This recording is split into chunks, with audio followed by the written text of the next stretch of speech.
showed this many Marines. There's no way he just keeps making Marines.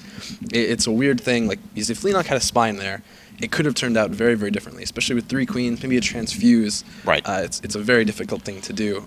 But I like it. It's Apocalypse saying, okay, you can 10 pull me. I'm going to 3 racks and pull a whole bunch of Marines. No SCVs, which I guess would have been like the all-in form of that. Right. But still, it was a very, very strong pressure, and I liked it. Okay, well, Leenock's certainly going to have to react to it, and he is spawning down here at the bottom left-hand corner of Daybreak as our blue Zerg player down 0-1 in this best of 3. His opponent here in the upper right-hand corner is our red Terran player from Team Quantic Gaming, the one and only Apocalypse. Woohoo! That's right, the Quantapocalypse himself. Yeah, okay, so obviously we had games that were played in game number 1. Now, Apocalypse certainly had a pretty good follow-up to that as well. Yes, losing all the Marines would have hurt had Leenock been prepared, or had he had a super early ban the nest, or something weird like that. But Apocalypse was on 3 command centers afterwards. Yes, his tech would have been really critically delayed, but I mean, he certainly had the potential to stay safe even if something weird would have happened. Yeah. Now imagine if instead of some of the drones, or somehow their Leenock just barely held off the Marines, and then he went into Banelings really, really quickly, or if he had the gas to do that. That's the huge threat, because then, okay, well, he only has 3 racks. He has 3 CCs and a bunch of SCVs, but he doesn't really have a wall up front. He has these barracks behind. He'd have to maybe lift them to reposition them, and even then, maybe the Banelings would somehow get in that critical transition period. So that was the risk that he took. I think by I need to at least do damage or really prevent him from being able to go into Banelings, because Leenock loves to do that sort of, well, I'm coming for you. You came for me, I'm coming right back. Yeah, well, he is going to open with a hatch first this time, and that's I mean, nothing out of the ordinary, of course, on Daybreak. If you're not going to go for that early pull, you're probably going to see that hatch first. Although we have seen a couple of Zerg players lately that have been toying around with pool first against Terran players. It's happened a couple of times in our Team League events, although I don't know if that's necessarily catching on. Yeah, I think it's a very safe, or even almost a scared position to take. Yeah. But it's okay. Well, for now, though, looks like we're going to prioritize speed here, make sure that he gets up enough gas that he can have that speed right away. Of course, you have a couple of different possibilities whenever you decide to go for that hatch first. Some players, although it's falling a little bit more out of favor, will sit back on just spawning pool, no gas, go up to 4 queens, spread their creep out, make sure they have the queens for early defense, and then, of course, you can decide to throw in gas, or you can throw gas first to make sure you have that 100 gas just as that spawning pool finishes. Very true. And there's a little really cool mind game here that Leenock did as well.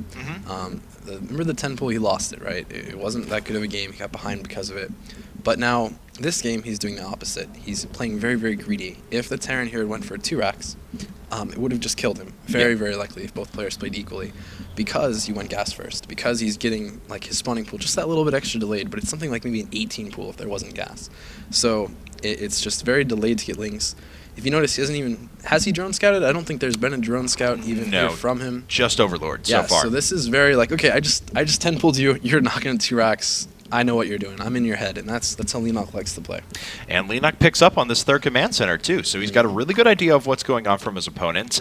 This has not been that uncommon of a build from a lot of Terran players, making sure that they prioritize their economy nice and early, sit back, and, you know, I've always used the term Zerg-like, the way that some Terran players have been playing lately. They can invest in their infrastructure, they can invest in all their buildings, economy, and then bam, units, a mass production from there on out. Yeah, very true. Like expand like crazy, and then do a whole bunch of stuff, right? And then, consequently, we've seen some Zerg players that have been taking the other approach then. They've been like, okay, well, I don't need 5 bases. Maybe I just need 3 bases and Broodlords while moving to my 4th and I attack. So that's the beauty of the metagame. Yeah. It just keeps changing.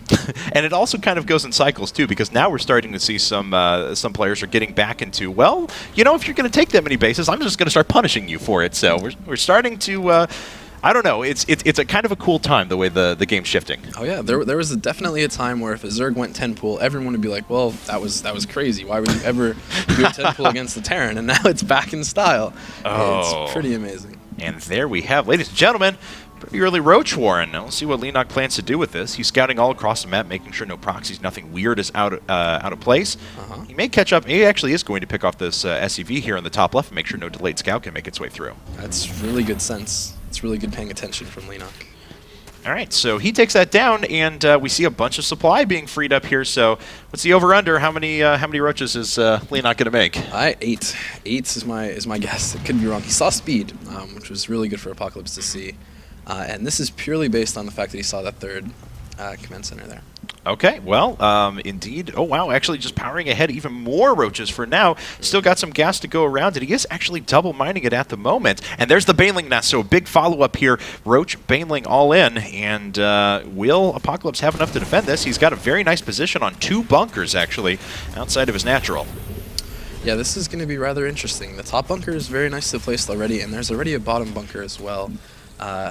It's going to be interesting. I think no matter what happens here, I think Leenock will come out with an SUV lead or maybe a worker count lead. The thing he has to wonder is if he can actually go for the kill. And Apocalypse, if he lives, he has 3 command centers to only 2 hatcheries of the Zerg. So that's kind of the trade-off. If Apocalypse lives, if he sees this coming quick enough and can defend even up his ramp, he has a very good situation. But if Leenock just kills him here, I guess that's self-explanatory. Yeah, right? exactly. That's just pretty much going to be it. Well, it was kind of a cool move for Leenock. He was actually keeping his opponent so occupied for a while that Apocalypse has no presence on the map. He doesn't know exactly what's coming at him right now. That's a lot of Banelings starting to morph in at the moment. So Apocalypse has already lost a few workers, but can he stabilize enough? He's going up to 2 more barracks and bypassing those Banshees altogether. The first few roaches are initially repelled, but here come the rest of the Banelings. Already Marauders up at the top. The Banelings just burst the perfect explosion up at the front. They take out all 3 structures, and both bunkers are being quickly destroyed. Nice Baneling focus there. Interestingly enough, this isn't going to be able to kill him, even with all those Zerglings, I don't think. Those Hellions in the back, all this production, you can tell Apocalypse was going for some sort of early pressure if Leenock hadn't done this pressure. But again, if we look at the worker count here, that's going to be the thing, 29 to 21.